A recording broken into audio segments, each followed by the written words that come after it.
இன்றைக்கி நம்ம இந்த வீடியோவில் பார்க்க போகிறது சிங்கத்தோட சீண்டி சிங்கம் பிரெட்டை சாப்பிட்ற மாதிரி பிரித்து மேற வீடியோ தான் அதில் பார்க்க போகிறோம் மனுஷனை. வீடியோக்கு போகிறக்கு முன்னாடி மறக்காம சேனல் சப்ஸ்கிரைப் பண்ணிடுங்க.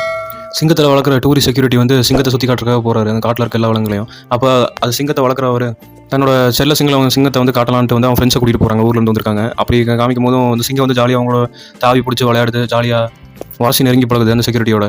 சரி, அப்போ அந்த டூரிஸ்ட் செக்யூரிட்டி வந்து கேட்குறாரு, நீ வந்து இந்த சிங்கத்தோட விளையாடுறியான்ட்டு. இல்லை நான் விளையாடல அப்படிங்கிறாரு. அப்போ அதுங்க பிள்ளைங்களும் சொல்லுதுங்க, அப்போ நீங்கள் விளையாடலாம்ல அப்படின்ட்டு. அப்புறம் அதுங்க நினச்சிதுங்க அப்பாவுக்கு வந்து பயம் சிங்கம் அப்படின்னு. அந்த சிங்க கூட்டத்தில் வந்து ஒரு சிங்கம் வந்து காயப்பட்டிருக்கு. அந்த காயப்பட்ட சிங்கத்தை வந்து பார்க்கலான்னு இருக்காரு. ஆனால் அந்த பெண் சிங்கம் வந்து விட மாட்டேங்குது அவரை. ஃபாரஸ்ட் செக்யூரிட்டி கார்டு வந்து பார்க்குற விட மாட்டேங்குது. ஏன்னா இந்த காட்டில் இன்னொரு சிங்கம் வந்து வச்சுட்டு இருந்திருக்கு. அது கொடூரமான சிங்கம் மற்ற சிங்க கூட்டத்தை வந்து இந்த சிங்க கூட்டம் சேர்க்காது. அந்த சிங்க கூட்டம் தான் வந்து இந்த பெண் குட்டியை வந்து காயப்படுத்திடணும். அவன் ஃப்ரெண்டுக்கு சிங்கம்னா பயம் நினச்சிட்டு இருந்தாங்க எல்லாருமே. அப்புறம் கடைசியில் தான் அவர் வந்து சிங்கத்தோடய வந்து சண்டை போட்டார். சிங்கத்தோட சண்டை போட்டு அடி வாங்கினதுக்கப்புறமும் விடாமச்சியோட சண்டை போட்டார். ஏன்னா அதுங்க பிள்ளைங்களை காப்பாற்றுறதுக்காக செக்யூரிட்டி கார்டு வந்து சேர்த்துட்டாரு. இந்த நல்ல சிங்கம் கூட்டத்தை நல்லா பழகின சிங்க கூட்டத்துக்கிட்டே வந்து அந்த சிங்கத்தை வந்து செய்ய வச்சிட்டாரு.